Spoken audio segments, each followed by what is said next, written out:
Magandang tanghali po. Oras na para sa maiinit na balita. Dead on the spot ang isang babae matapos pagbabarilin habang nasa gilid ng kalsada sa Barangay Marulas sa Valenzuela.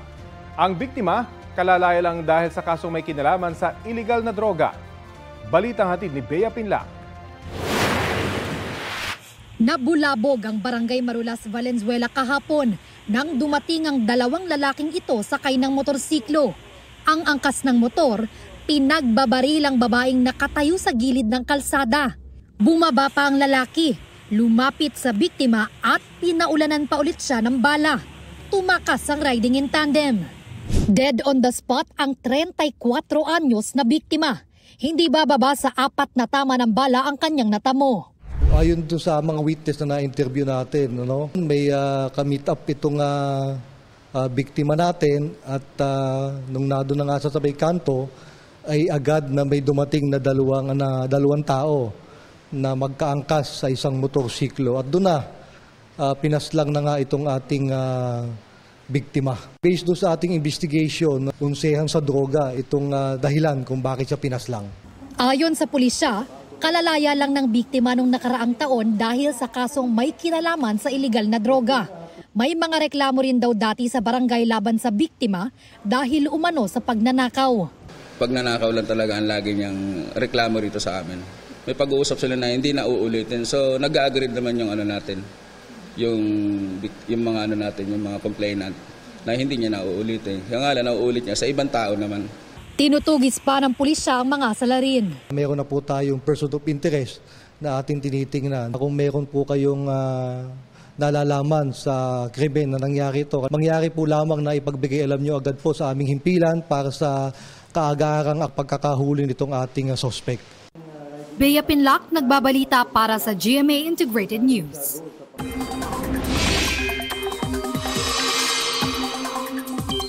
Low pressure area na lang ulit ang bagyong Auring. Ayon sa Pag-asa, pasado alas 8 kagabi nang lumabas o lumakas bilang bagyo ang Noy low pressure area sa Batanes area. Matapos maglandfall sa Taiwan, humina ulit ito bilang LPA. Nakalabas na rin ito ng Philippine Area of Responsibility. Kaninang madaling araw, nagpapaulan pa rin ng trough o extension ng nasabing LPA sa Batanes. Patuloy namang nakaapekto ang hanging habagat sa Ilocos Region at Babuyan Islands.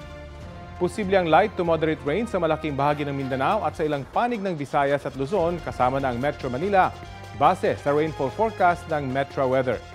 Higit na mataas ang tsansa ng ulan bandang hapon at gabi bukas at sa Linggo Father's Day sa malaking bahagi ng Visayas at Mindanao. Posible ang heavy to intense rains na maaaring magdulot ng baha o landslide. Mas maayos na panahon ang aasahan sa Lunes ng umaga kasabay ng mga magbabalik eskwela. Pero maigi pa rin magdala ng payong para sa posibleng ulan pagdating ng hapon o gabi. Nanalasa ang isang buhawi sa Abulog, Cagayan.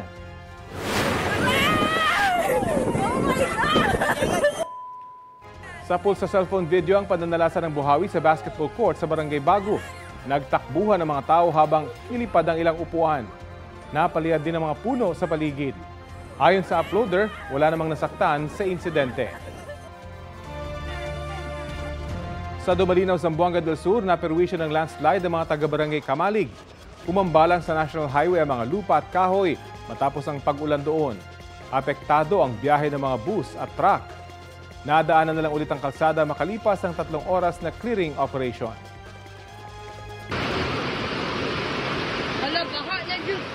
Rumaragas ang baha naman ang naranasan sa Barangay Kaputian sa Malalag, Davao del Sur. Pinasok ng tubig ang ilang bahay kasabay ng malakas na buhos ng ulan. Halos 100 pamilya naman sa Santa Maria, Davao Occidental ang inilikas dahil sa biglaang pagbaha. Dinala sila sa 7 evacuation center. Nagbigay na rin ng food packs, hygiene kits, hot meals at medical assistance sa mga apektadong pamilya. Ayon sa Pag-asa, easterlies ang nagpaulan sa Davao Region.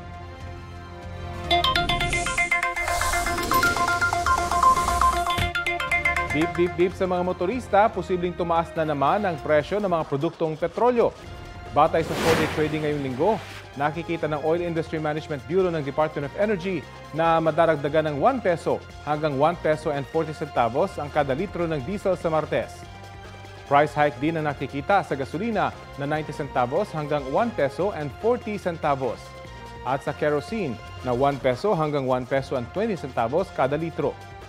Bunsod yan na gumaganda umanong trade relations ng Amerika at China at nakikitang pagsigla ng demand. Kung matuloy, ikalimang sunod na linggong taas presyo na yan sa gasolina at ikatlo naman sa diesel.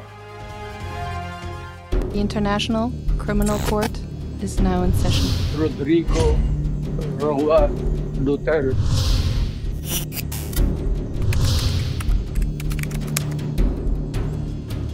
Pumiling ang kampo ni dating Pangulong Rodrigo Duterte na interim release o pansamantalang paglaya habang dinidinig ang kanyang kasong murder as a crime against humanity sa International Criminal Court. Sa apela ng kampo ng dating Pangulo sa ICC Pretrial Chamber 1, sinabing pumayag daw ang gobyerno ng isang ICC member state na manatili sa kanilang lugar ang dating Pangulo. Sakaling payagan, handa rin daw ang naturang bansa na sumunod sa anumang kondisyong itatakda ng ICC Pretrial Chamber 1. Tiniyak din ng kampo ni Duterte na walang balak ang dating Pangulo na takasan ang kanyang kaso. Dapat din daw bigyang konsiderasyon na siya ay 80 years old na. Lilimitahan din daw niya ang komunikasyon sa ibang tao maliban sa kanyang pamilya. Hindi rin daw siya gagamit ng internet, cellphone o iba pang gadgets. Wala pang desisyon ng ICC Pretrial Chamber 1 kaugnay sa hiling ng kampo ni dating Pangulong Duterte. Isinumiti ang urgent request for interim release kahapon, June 12. Sa Facebook, sinabi ni ICC Assistant to Counsel Attorney Cristina Conti na nabigla siya nang makita sa apela ang kampo ni Duterte na hindi raw kokontrahin ng ICC prosecutor ang hiling para sa pansamantalang paglaya ng dating Pangulo. Batay raw sa huli nilang pag-uusap ng kanyang mga kliyente na biktima sa kaso, hindi sila pabor sa anumang special treatment sa dating Pangulo. Sa panayam ng Super Radio DZBB, sinabi ni Conti na mabuting hintayin din muna ang pahayag ng ICC prosecution at ng ICC member state na tatanggap umano kay Duterte. Mahigit 100 milyong pisong halaga ng substandard na baterya ang nakatakdang sirain ng Department of Trade and Industry. May ulat on the spot si Darlene Kai. Darlene. Rafi, nagpapatuloy yung pagsira ng mga lead-acid storage batteries dito sa isang waste disposal and materials recovery facility sa Valenzuela. Katulad po ng nakikita nyo rito ay nagpapatuloy yung destruction ng mga substandard na batteries na yan. Ayon sa DTI, Department of Trade and Industry Fair Trade Group, higit 21,000 na piraso ng substandard lead-acid storage batteries ang sisirain ngayong araw. Nagkakahalaga yan ng mahigit 110 million pesos. Ayon kay Director Regino Malyari Jr. ng DTI Fair Trade Enforcement Bureau, ang mga kinumpiskang battery ay nasabat sa hindi bababa sa 10 operasyon kasama ang NBI o National Bureau of Investigation. Pinakamalaki rito ay mula sa operasyon nila noong September 2024. Illegal daw ang pagbebenta ng mga ito dahil substandard at walang markings ng Philippine Standard at Import Clearance Certificate o ICC. Ibig sabihin, hindi pumasa sa inspeksyon. Sabi pa ni Malyari, delikado ang mga itong gamitin dahil maaring mag-leak, masunog at ikapahamak ng mga nakasakay sa sasakyang gumagamit. Ayon naman kay DTI Assistant Secretary Agaton Overo, imported daw ang mga substandard batteries na ito at malamang na dumaan sa backdoor entry para makapasok sa Pilipinas. Bahagi raw ng investigasyon ay kung saang-saang lugar galing ang mga baterya at kung paano ito nakapasok sa bansa. Sinampahan na raw ang mga wholesaler at retailer kung na nagbebenta ng mga bateryang ito ng paglabag sa Product Standards Law. Rafi, sisirain yung mga batteries na ito at ire-recycle daw yung mga parte na pwedeng pakinabangan. Sa lahat ng yan, katuwa ng DTI, yung DNR, para raw masiguro na yung disposal, pagtatapon at pagre-recycle dito sa mga bateryang ito ay hindi makakasama sa kalikasan. Yan ang latest mula rito sa Valenzuela City. Ako po si Darlene Kai para sa GMA Integrated News. Maraming salamat, Darlene Kai.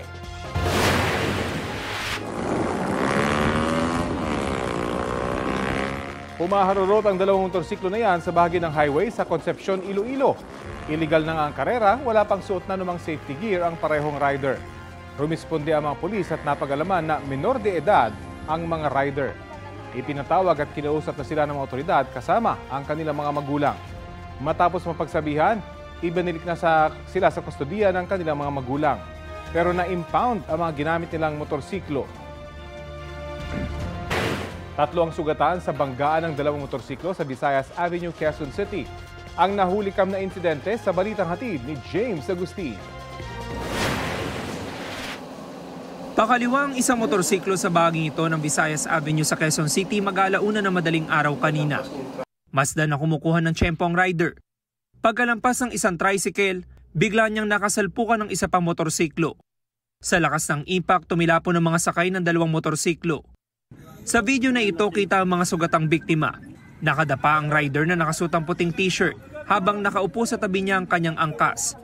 Ilang metro ang layo sa kanila ng isa pang rider na humingi ng tulong. Agad na rumisponde ang ambulansya ng Barangay Basra. Sila ang nagsugod sa ospital sa rider na nakasutang puting t-shirt. Dumating din ang ibang rescuer na nagdala naman sa ospital sa dalawa pang biktima. Ang nadatnan po namin doon, yung nakakulay puti na rider, walang malay na po, nakahandusay na po, duguan po ang ulo niya at saka noo.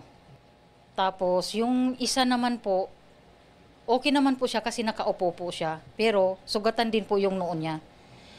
At saka yung isa naman po, yun po yung kaya pa niyang tumayo. Ayon sa mga taga-barangay, accident-prone ang lugar. Doon sa pinangyarihan na pwede naman kumaliwa, pwede rin mag-U-turn, lahat ng sasakyan. Kasi ito national road Lalo na yung mga motor, medyo mabibilis sila. Ingat lang, lalo na siya may madadaanan silang tawiran. Patuloy ang imbestigasyon ng QCPD Traffic Sector 6 sa nangyaring aksidente. James Agustin, nagbabalita para sa GMA Integrated News. Ito ang GMA Regional TV News. Mainit na balita mula sa Luzon, hatid ng GMA Regional TV. Nang araro ng mga nakaparadang sasakyan ng isang van sa Calasiao, Pangasinan. Chris, ano nangyari sa van? Rafi, pumutok ang gulong ng van kaya raw nawala ng kontrol ang driver nito. Bukod sa isang motorsiklo at isang garong, tinamaan din ng van ang poste, kontador at linya ng tubig, pati na ang gate ng isang bahay roon. Sugatan ng driver na agad dinala sa ospital. Wala namang ibang nasaktan sa insidente. Walang pahayag ang driver. Ayon sa pulisya, nagkaroon na ng kasunduan na babayaran ng driver ang mga napinsala. Arestado naman sa buy-bust operation ang 4 na drug suspects sa Imus, Cavite. Ayon sa pulisya, nakuha sa kanila ang 65 gramo ng hinihinalang shabu na may street value na mahigit sa 400 at 40,000 piso. Bukod sa illegal na droga, nakumpiska rin ang isang baril na walang lisensya mula sa isa sa mga suspect. Hindi sila nagbigay ng pahayag.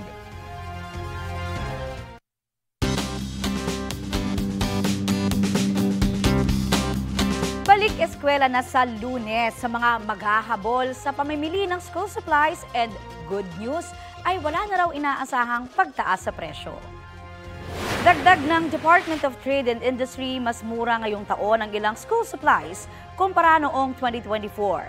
Hanggang 10 piso raw ang natapya sa presyo ng mga ito. Sa Divisoria, ang presyo ng notebook naglalaro sa 18 hanggang 35 pesos. 15 hanggang 25 pesos sa kada piraso ng lapis at ballpen. Ang crayons, 35 to 65 pesos. Nasa 250 pesos naman ang pencil case, depende sa disenyo. Ang school bag naglalaro sa 200 hanggang 500 pesos. Abot naman sa 900 pesos ang mga digulong na bag.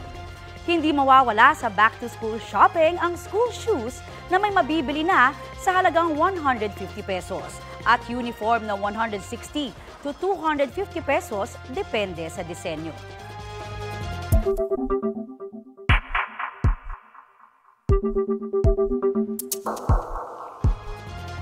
Pinalaga ni Vice President Sara Duterte ang ilang isyong ipinupukol sa kanya at kanyang pamilya. Kabilang dyan ang mga pag-atake laban sa kanya kaugnay sa impeachment proceedings na inilarawan niyang duwag at walang respeto. Narito ang aking report. Sa ating pagkakaisa ay nalalantad ang mga interes na salungat sa interes ng mga Pilipino. Nabubunyag ang tunay na kulay at nalalantad ang kanilang pagbabalat kayo. Matapang ang mga pahayag ni Vice President Sara Duterte sa kanyang talumpati sa pagdiriwang ng Araw ng Kalayaan sa Kuala Lumpur, Malaysia. Isa sa nabanggit niya ang pagkakaaresto sa kanyang amang si dating Pangulong Rodrigo Duterte dahil sa kinakaharap na kasong crimes against humanity sa International Criminal Court. Gamit ang dahas at hiram na kapangyarihan ay papahirapan nila tayo. Ang dinaranas ngayon ni Pangulong Rodrigo Duterte ay konkretong halimbawa nito. At kaugnay sa impeachment proceedings laban sa kanya, sabi ng Vice, "The attacks are cowardly, yet openly disingenuous and arrogant, absence of basic human decency and respect for the rule of law, typical of people drunk in power." Pero nananatili tayong nakatayo dahil ang ipinaglalaban natin ay tama at totoo. Kasama ng Vice sa Kuala Lumpur, sina Senadora Amy Marcos at Senador Robin Padilla na parehong nanawagan ng suporta para sa Vice Presidente. Gusto ko muna pong magbigay pugay, unang-una sa susunod na Pangulo ng Pilipinas, Inday Sara Duterte.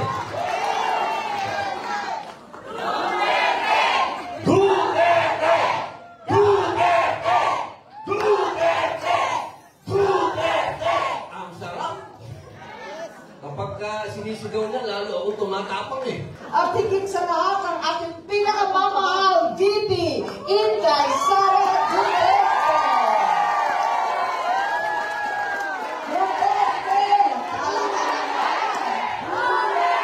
Sinasabi ko sa kanya, hindi ako ang magbabalik kay dating Pangulong Duterte sa Pilipinas. Dahil ang kapatid mo ang nagpadala sa kanya sa Hague, ikaw ang magbabalik sa kanya sa Pilipinas. Para siyang naka-hostage. Bibitawan ko lang yan siya kapag si dating Pangulong Duterte ay nabalik na sa Davao City. Nabanggit ni Marcos sa mga nangyari sa Senado, gaya ng di nila pagsusuot ng impeachment robe noong mag-convene ang impeachment court. Alam po ninyo, isang gabi, na kami, tumayo kami bilang hukom at nagsuot ng damit bilang hukom. Nakita siguro ng iba sa inyo. Ayan. Pero kami, mga pasaway ni Robin, hindi kami nagsuot. Ayaw namin nun, pangit. It's not my color. Ayan. Alam po ninyo, ang totoo, tumayo kami, pagkat kaakibat ng kalayaan ang responsibilidad na maging patas at marangal. Kasama sina Marcos at Padilla sa 18 pumabor na ibalik sa Kamara ang Articles of Impeachment laban sa Vice. Pinagtibay ng Kamara ang resolusyon para sertipikang naaayon sa saligang batas ang impeachment complaint gaya ng hinihingi ng Senate Impeachment Court. Gayunman, kinwestiyon pa rin ni House Speaker Martin Romualdez ang utos na ibalik ang Articles of Impeachment sa Kamara. Pero inaprubahan din ng mosyon na huwag munang tanggapin ang ibinalik na Articles of Impeachment hanggat hindi sinasagot ng Senate Impeachment Court ang mga tanong ng House Prosecution Panel sa pagbabalik ng naturang articles. Hindi rin muna ipinadala sa Senado ang certification ng Kamara dahil pag-uusapan pa ito ng House Prosecution Panel. It was decided by the House leadership that the Secretary General can issue the certification for maybe for everyone's appeasement, but it does not necessarily mean that we will transmit such certification to the Senate. Yun po ang aming stand. Wala po silang authority to remand the articles of impeachment. It's not under the Constitution that they can return or remand the articles of impeachment. Hindi naman malinaw pa kung anong magiging aksyon ng Kamara sa ikalawang hinihingi ng impeachment court, ang paglilinaw ng papasok na 20th Congress kung interesado pa itong ituloy ang impeachment complaint. Inaasahan ng impeachment court ang sagot ni VP Duterte sa summons sa June 23. Ang prosecution naman, merong hanggang June 28 para mag-reply sa tugon ng Vice kung nanaisin ito. Rafi Tima nagbabalita para sa GMA Integrated News. Dahan-daan na ng defense team ni Vice President Sara Duterte ang kanilang magiging tugon sa inisyong summons ng impeachment court. Pinag-uusapan na nila ngayon kung paano nila gagawin yung pag-comply sa summons na. Sinabi yan ng Vice Presidente sa isang panayam sa Kuala Lumpur, Malaysia kung saan dumalo siya sa Philippine Independence Day celebration. Kinumpirma naman ni Vice President Duterte na bumisita siya kamakailan kay Kingdom of Jesus Christ leader Pastor Apollo Kibuloy sa Pasig City Jail. Hiling niya, sana rin maresolba na ang kaso ni Kibuloy sa lalong madaling panahon. Dahan-dahang pumasok ang menor de edad na lalaking iyan sa isang tindahan sa Binmali, Pangasinan. Tila napansin niya ang CCTV sa tindahan dahil agad siyang nagtakip ng mukha. Binuksan ng lalaki ang drawer at ginalaw ang ilang paninda bago umalis na walang bitbit na paninda. Yun pala, may tinangay na siyang pitaka. Ayon sa may-ari ng pitaka na namang may-ari din sa tindahan, 14,000 pesos at $50 na katumbas ng halos 2,000 pesos and 800 ang natangay. Posible raw na nakalusot ang lalaki sa siwang sa pagitan ng gate at bubong ng tindahan. Inireport na ng may-ari ng tindahan ang insidente sa pulisya at mga taga-barangay. Patuloy na inaalam ang pagkakakilanlan ng lalaking menor de edad. Ito ang GMA Regional TV News. Balita sa Visayas at Mindanao mula sa GMA Regional TV. Nauwi sa trahedya ang pagpapa-enroll sana ng isang ina sa dalawa niyang anak sa Maguindanao del Sur. Cecil, anong nangyari? Rafi, papunta sana sa eskwelahan para mag-enroll ang mag-iina nang mabangga ng bus ang sinasakyan nilang motorsiklo sa bayan ng Pandag. Patay ang ginang na rider na buntis daw ayon sa kanyang ina. Sugatan naman ang dalawang anak na angkas niya na edad 11 at 10. Ayon sa pulisya, sinubukan ng bus driver na iwasan ang lubak-lubak na bahagi ng kalsada at doon niya natumbok ang motorsiklo na nasa unahan. Hawak na ng pulisya ang driver ng bus. Hinihintay pa kung magrereklamo o makikipag-areglo ang pamilya ng biktima. Sinisika pa ng GMA Regional TV na makuha ang pahayag ng parehong panig. Nahulog sa riprap ang isang senior citizen dito sa Cebu City. Dumiretso siya sa sapa kung saan siya nakita ng kanyang kapitbahay. Ayon sa mga rumisponde, wala ng pulso ang 71 anyos na lalaki nang abutan nila. May kaunti rin siyang dugo sa noo. Idiniklara siyang dead on arrival sa ospital. Patuloy pa itong iniimbestigahan. Tumangging magbigay ng pahayag ang kanyang pamilya.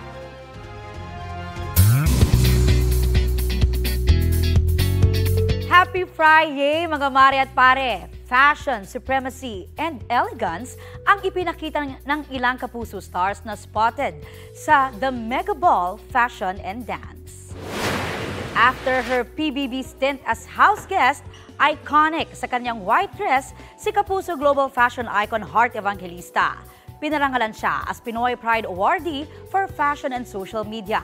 Slay rin si PBB Celebrity Collab host Gabby Garcia sa kanyang dress while dashing in a suit si Khalil Ramos. Spotted din sa fashion event ang isa pang PBB host na si Mavi Legaspi kasama ang kanyang kambal na si Cassie. Dashing in white naman sina ex-PBB housemates Vince Maristella at Michael Sager. Umattend din si Beauty Empire star Kailin Alcantara at Sparkle stars Winwin Marquez, Max Collins at Anthony Constantino. Pati na rin si The Clash judge Christian Bautista with wife Kat Ramnani at award-winning food content creator and Sanggang Dikit FR star Abby Marquez. Present in her black gown din si Sparkle First Vice President Joy Marcelo.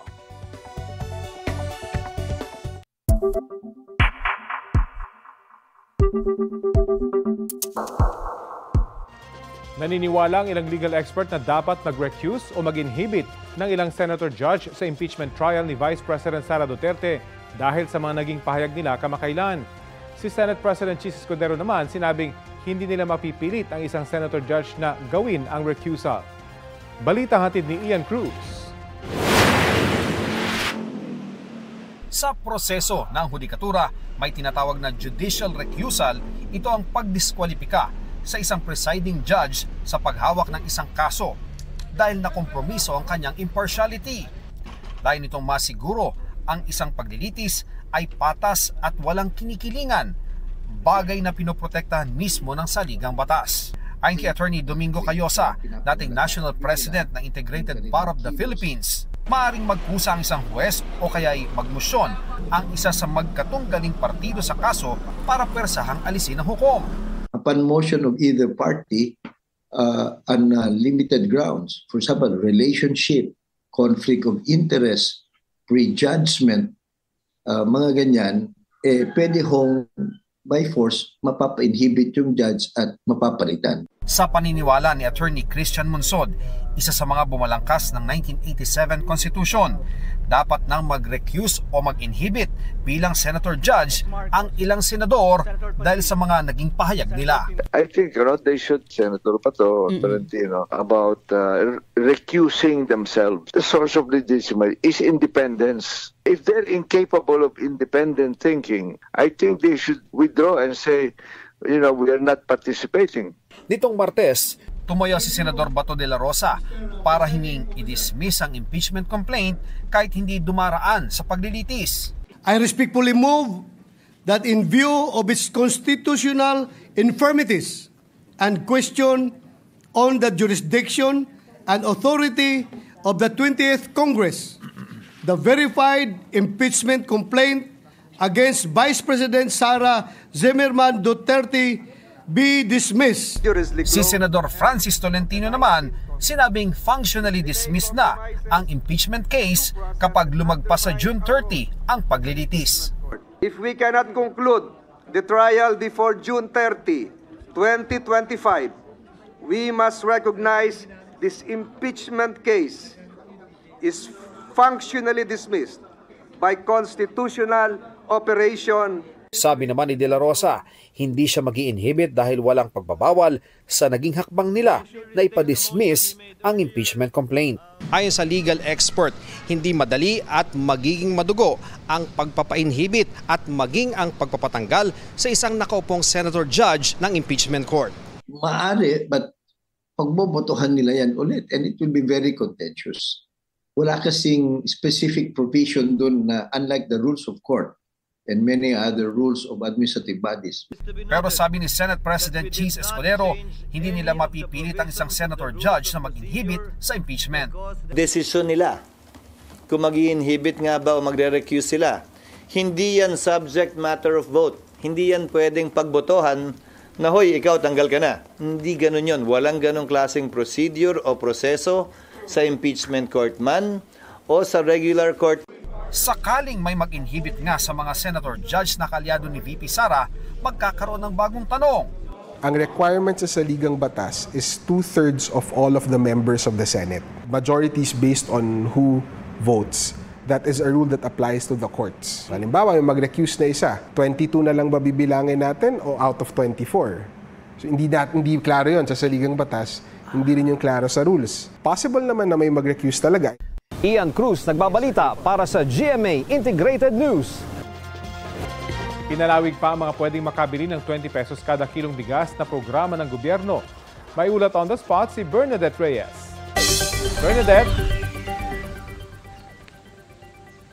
Rafi, hindi na lamang mga miyembro ng 4Ps, senior citizens, PWDs at mga solo parents ang maaaring makabili ng benteng bigas. Dahil simula ngayong araw ay maaari na rin makabili nito ang mga minimum wage earners. 120,000 na minimum wage earners ang inisyal na target na mabentahan ng benteng bigas. Ngayong araw, sinimula na ito sa mga minimum wage earners sa Manila Harbor Center. Inilunsad na rin ito sa iba't ibang bahagi ng bansa. Ayon sa ilang nakapanayam namin na beneficiaries, malaking tulong daw ito sa kanilang pagbabudget. Tulad ng mga binebenta sa mga Kadiwa stores, 25% broken rice din ito na mula rin sa buffer stock ng National Food Authority. Layo ng programa na maabot ang 14 milyon na mga Pilipino. Rafi, umaasa ang Department of Labor and Employment na sa paglipas ng mga araw ay madadagdagan pa ang mga beneficiaries na masasama sa kanilang listahan. Pag-aaralan din daw ng Department of Agriculture ang posibilidad na mapalawig pa ang programa para maisama na rin sa mga beneficiaries ang mga nabibilang sa mga lower middle income. Rafi? Bernadette, exclusive ba yan para sa empleyado lang ng kumpanyang kasali sa programa o bukas sa lahat ng minimum wage earners? Rafi, buti na itanong mo yan, dahil sa ngayon, meron lang piling partnership ang Department of Labor and Employment at Department of Agriculture doon sa ilang mga kumpanya. So sa ngayon, kung ano yung mga kumpanyang meron ng kasunduan, sila yung mga minimum wage earners na entitled dyan. Ngayon, kung sila ay minimum wage earner pero sila ay nabibilang din doon sa sektor, kabilang na ang 4P, senior citizen, PWD o solo parent, ay maaari pa rin sila magpunta doon sa mga Kadiwa centers para maka-avail nitong benteng bigas. Rafi? Maraming salamat, Bernadette Reyes.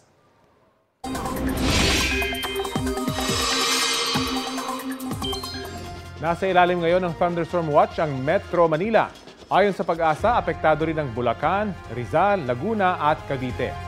Pinaalerto ang mga residente sa biglaang ulan sa mga susunod na oras. Tatagal ang thunderstorm watch hanggang alas 10 mamayang gabi. Ang inaasahang ulan na epekto ng mainit na easterlies. Araw man o gabi, from land to the sea, hindi mauubusan ng iyo offer ang next destination ng ating favorite biyahero. Sama ka? Heto ang patikim ng biyahe ni Drew. Keros, on your marks. Get set. Go! Sama-sama tayong mag-unahan dito sa Cebu.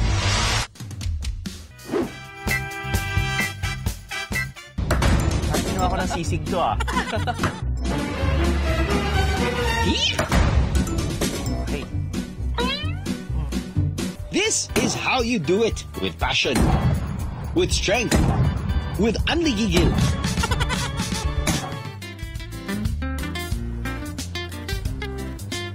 Boom. No. Rumbol. Malasa. Kung may perfect cone-shaped na bulkan sa Bicol, dito sa Cebu, pantapat daw sila riyan. Kaya tinawag na naupa. Naapakan lang niya ang mga katabing burol. Left, right, straight, paikot-ikot at magpa-zigzag kayo. Pwede. Huli, pero di kulong. Hehehe. Picture pa lang kahit hindi ka pa nakasakay. Cool na. Parang gusto mo maglaro na maglaro. Kung may sapat na oras, mas mainam na subukan mag-scuba diving para mas ma-explore ang ilalim ng dagat. Kahit pa nga sa sayawan, papatalo ba tayo riyan?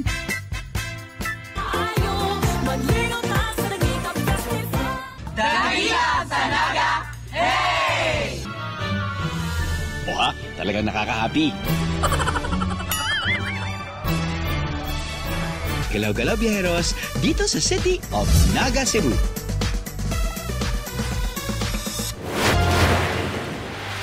Sa kuha ng dashcam ng isang SUV, kita ang truck na yan na paliko sa kalsada sa Borboloc, South Cotabato. May van naman sa kabilang lane. Habang lumiliko ang truck, hindi tumigil ang van at nagdire-diretso sa truck at SUV. 18 ang sugatan kabilang ang driver ng SUV at mga sakay ng van. Ayon sa pulisya, wala pang paliwanag ang van driver sa insidente. The Internal Criminal Court is now in session. Rodrigo Roa Duterte.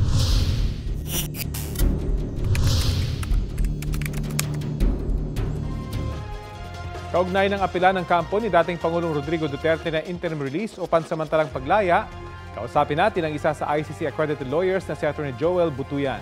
Magandang umaga at welcome po sa Balitang Hali. Magandang umaga, Rafi, at sa lahat ng ating televiewers. Opo, ano po yung posibilidad sa sinasabi ng kampo ni dating Pangulong Rodrigo Duterte na pumayag daw ang gobyerno ng isang ICC member state na manatili sa kanilang lugar ang dating Pangulo? Rafi, naghain ang kampo ni former President Duterte ng application na mabigyan siya ng interim release. At itong application na to ay dadaan pa sa proseso, no? Kukunan pa ng komento ang prosecution, ang Victims Council, at pati na rin yung sinasabing nasyon, no? Na pumayag na mag-host kay Mr. Duterte habang siya ay nililitis. Hindi pa pinapangalanan itong country na to, pero ang duda ko ay malapit lang sa seat ng ICC, malapit lang sa Netherlands dahil kailangan mag-attend ni Mr. Duterte sa trial na mangyayari sa kanyang kaso. Kapag sinabing interim release, ano-ano po yung sakop nito? Interim release dahil temporary siya habang yung kaso ay nililitis. Siya ay ilalabas dun sa may detention center ng ICC, pero malalagay siya sa isang host country na maraming kondisyones, no? Na kailangang sundin, hindi lang ni Mr. Duterte, pati na rin yung host country. Sa kasaysayan po ba ng ICC, may mga napagbigyan na sa interim release? At ano po yung mga konsiderasyon dito? Meron ng mga ilan na napagbigyan ng interim release. Although yung kaso nila hindi kasing bigat ng kay Mr. Duterte, dahil yung sa kanila ay yung obstruction of justice lang dahil sila ay nakialam sa mga testigo, sa mga witnesses, no? At ang host country na pumayag na doon sila pumirmi muna habang ongoing yung trial ay ang bansang Belgium. Kaya ang number one suspect ko ay ang Belgium ang pwedeng pumayag kay Mr. Duterte dahil ito ay malapit lamang sa Netherlands. In fact, less than 1 hour lang dahil border country siya. Paano kaya makukupirma kung pumayag nga talaga yung gobyerno ng isang ICC member state? Malalaman natin yan in due time kasi o-orderan ng ICC judges yung prosecution saka yung Victims Council and pati na rin yung country, no, which agreed to host Mr. Duterte para alamin kung papayag sila sa mga kondisyones na ipapataw ng korte para sa interim release. Yun bang interim release ay may kinalaman din kung gaano kabigat yung ebidensya laban dun sa akusado? Walang kinalaman sa ebidensya, no? Dahil ito ay ang consideration dito, yung flight risk, kung baka mag-escape si Mr. Duterte while ongoing yung trial. Pangalawa, yung epekto sa mga witnesses, kung baka mamaya matatakot yung mga witnesses, no? Kung siya ay marirelease. Pangatlo ay yung possibility na baka ulitin niya yung mga krimen na ginawa niya before kung siya ay re-release, no? At apat yung tinatawag na humanitarian considerations. Kaya hindi siya pwedeng ibalik doon sa kanyang bansa dahil yung posibilidad na baka gawin niya ulit yung krimen. Yes, hindi siya po pwedeng bumalik sa bansa natin dahil unang-una, hindi na tayo state party sa ICC. Ano po yung magiging epekto nitong hiling ng kampo ng dating Pangulo doon sa takbo naman ng kaso? Tingin ko wala namang magiging epekto kasi itong issue na to mariresolba bago yung tinatawag na confirmation of charges na mangyayari sa September 23. So itong mato didinigin bago September 23 and ang aking forecast magkakaroon ng decision ang ICC sa issue ng interim release bago dumating ang September 23. Bago po magdesisyon, meron bang pagkakataon yung mga nagrereklamo laban kay dating Pangulong Duterte na umapilat huwag payagan ng ICC yung kanyang kahilingan? Oo, Rafi, importante na madinig ng ICC yung views and observations ng mga victims, no? Dahil maraming issues dito sa issue ng interim release ay factual. Tungkol dun sa may epekto sa mga witnesses, ang mga biktima, no? Dahil kahit na naaresto na si Mr. Duterte, takot pa rin yung karamihan ng mga biktima na lumabas at mag-participate sa ICC. Mas lalo na ngayon na kung sakaling palalabasin siya ng temporary, no? Pangalawa, yung issue ng he will continue to commit the crimes. Alam mo, nung Quadcom hearing, sinabi niya mismo, no, na kapag siya elect na mayor, uulitin niya at dodoblehin niya yung mga patayan na mangyayari. So yung mga yan dapat talagang dinggin ng ICC. Okay, abangan po natin. Maraming salamat, ICC accredited lawyer, Attorney Joel Butuyan. Maraming salamat din, Rafi. Ito ang GMA Regional TV News. Sumalpok sa isang bahay ang isang truck sa Santa Elena, Camarines Norte. Paliwanag ng driver sa pulisya, may iniwasan siyang kasalubong na sasakyan. Umamin siyang mabilis ang takbo niya noon, kaya't nawalan siya ng kontrol sa manibela hanggang tumama ang truck sa bahay. Wala namang nasaktan sa insidente. Sasagutin daw ng driver ang pagpapaayos sa nasirang bahagi ng bahay. 55 pamilya ang nasunugan sa Mandawi City dito sa Cebu. Mabilis na kumalat ang apoy dahil magkakadikit ang nasa 50 bahay na nasunog sa barangay Labugon. Sa tala ng Bureau of Fire Protection, abot sa halos 800,000 piso ang natupok na ari-arian. Wala namang naitalang nasaktan. Ayon sa BFP, charger na naiwang nakasaksak ang posibleng pinagmulan ng apoy. Patuloy pa ang investigasyon. Lumikas na sa evacuation centers ang mahigit 200 residente na nasunugan. Bibigyan daw sila ng tulong pinansyal ng Mandawi LGU. Patay ang isang lalaking hininalang nagbebenta ng iligal na baril matapos makipagbarilan umano sa mga pulis na huhuli sana sa kanya sa Pasig. Balita hatid ni Bam Alegre. Nauwi sa enkwentro ang bypass operation ng Pasig Police kagabi sa barangay Pinagbuhatan matapos umanong makutuban ng suspect na pulis ang katransaksyon niya. Bibilin sana ng mga undercover na pulis sa suspect ang isang kalibre 45 baril. Biglang naging agresibo at unang namaril umano ang suspect. Nakipagbarilan ng mga pulis na ikinasawi ng suspect. Nagkaroon ng brief encounter na sanhin ang pagkamatay ng ating suspect. So, tinakbo namin sa ospital pero wala na rin, binawian na rin siya ng buhay. On the course of the transaction, naramdaman niya na yung mga katransaksyon niya ay mga operatiba natin. So, bumunot siya, pumutok. Hindi naman agad maproseso ng mga otoridad ang crime scene dahil sa naiwan daw na granada na mula sa suspect. Kinordonan ng lugar at hinintay ang Explosive and Ordnance Division ng Pasig Police para ligtas itong makuha. Base sa investigasyon, marami ng record sa pulisya ang lalaking suspect. Sangkot na rin siya sa mga robbery hold-up dito sa City of Pasig at saka sa mga neighboring cities like Taytay and Cainta and Taguig. At may kaso na rin siya ito na mga shooting incident and yung anti-carnapping. Tinitingnan din ng pulisya ang posibleng pagkakasangkot ng suspect sa isang robbery hold-up kahapon sa Pasig. Nagreklamo ang biktima nito sa presinto. Isinama siya sa ospital kung saan dinala ang napatay na suspect. Positibo niyang tinukoy na yun nga ang lalaki ng hold-up daw sa kanya. Na-hold up po ako, sir. Diyan po sa may San Isidro Street po. May bumaba po na dalawa po sila, bale. Isa po, sinundo ako para pumunta po sa may bahay po. Na sinabi, naglalabaw yung kuya niya. Siya po kukuha ng item. Unit po na cellphone po. And then pagdating po namin dun sa malapit na po sa Eskinita, bigla pong lumabas yung sinasabi niya pong kuya po. Yung transaksyon ko rin po na nakausap ko po, bigla akong binunutan ng baril and then tinutok po sa akin. Di ko po narinig ko. Basta narinig, sinabi ko lang po, opo, gumanon na lang po ako, opo. Binigay ko na lang po yung unit. Bam Alegre, nagbabalita para sa GMA Integrated News.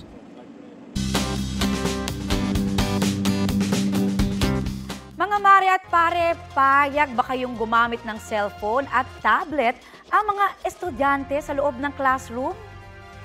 Sabi ni Education Secretary Sonny Angara sa GMA News Online, karaniwang bawal ang gadget sa classroom, pero pwedeng payagan kung gagamitin sa pag-aaral. Sa ilang paaralan daw, cellphone ang ipinapagamit para sa pagtuturo at pag-aaral. Malaking tulong daw ito sa gitna ng kakulangan ng mga textbook, workbook at reference materials. Ayon naman sa Alliance of Concerned Teachers ng NCR, gumagamit ang ilang guro ng mga video online at libreng educational websites para punan ang kakulangan sa learning materials. Ang mahalaga raw ay mabigyan ng tamang gabay ang mga estudyante sa paggamit ng cellphone. Nagsisihan ng Senado at Kamara sa kung bakit hindi naisabatas ang panukalang dagdag sa minimum wage ng mga manggagawa sa pribadong sektor.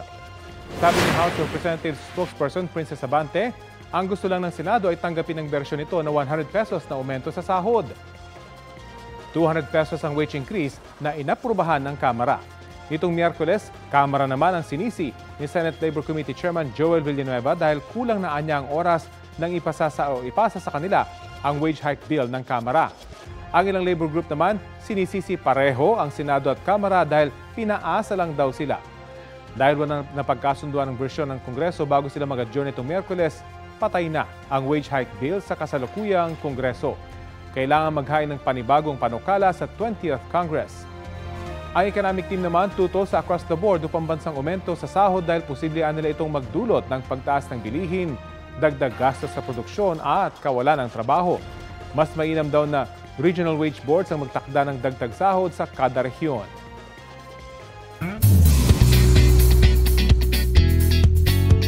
Avesala Encantadix sa Lunes na muling masisilayan ang mundo ng Encantadia. Ako ang pinakamakapangyarihan sa Encantadia. Kailanman ay hindi ako matatakot kanino man. Hindi rin kami matatakot sa'yo. Mapapanood ang Encantadia Chronicles Sangre pagkatapos ng 24 oras. Makikilala na natin ang mga bagong tagapangalaga ng mga brilyante na sina Bianca Umali as Terra, Faith De Silva as Flamara, Kelvin Miranda as Adamus, at Angel Guardian as Dea. handa na silang iligtas ang Encantadia mula sa galit ni Kera Mitena na ginagampanan ni Rian Ramos. Kwento ng New Generation Sangre sa GMA Integrated News Interviews. Dumaan sila sa matinding training at challenges para sa kanilang roles. Kwento ni OIC for GMA Entertainment Group Cheryl Ching C, napaka-massive ng bagong Kapuso Mega Series. Makikita nila ito sa aming powerhouse cast. Makikita nila ito sa aming very impressive na production design. Sa script na sinulat ng aming mga creatives at the way the directors interpreted the script. And lastly, makikita nila ito sa napaka-impressive naming visual effects na in partnership with GMA Post-Production.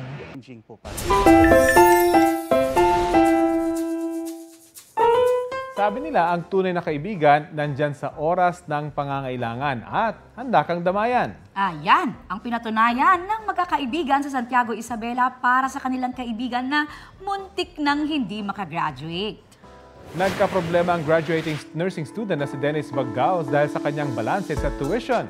To the rescue ang kaibigan niyang si Desiree Joy Auxilios at ibang friends nila. Magbabaka sakali na humanap sila ng tulong sa social media.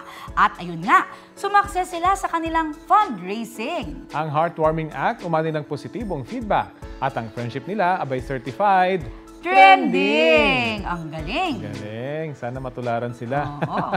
Ito ang Balitang Hali. Bahagi kami ng mas malaking misyon. Rafi Tima po. Kasama niyo rin po ako, Aubrey Carampel. Para sa mas malawak na paglilingkod sa bayan, mula sa GMA Integrated News, ang News Authority ng Filipino.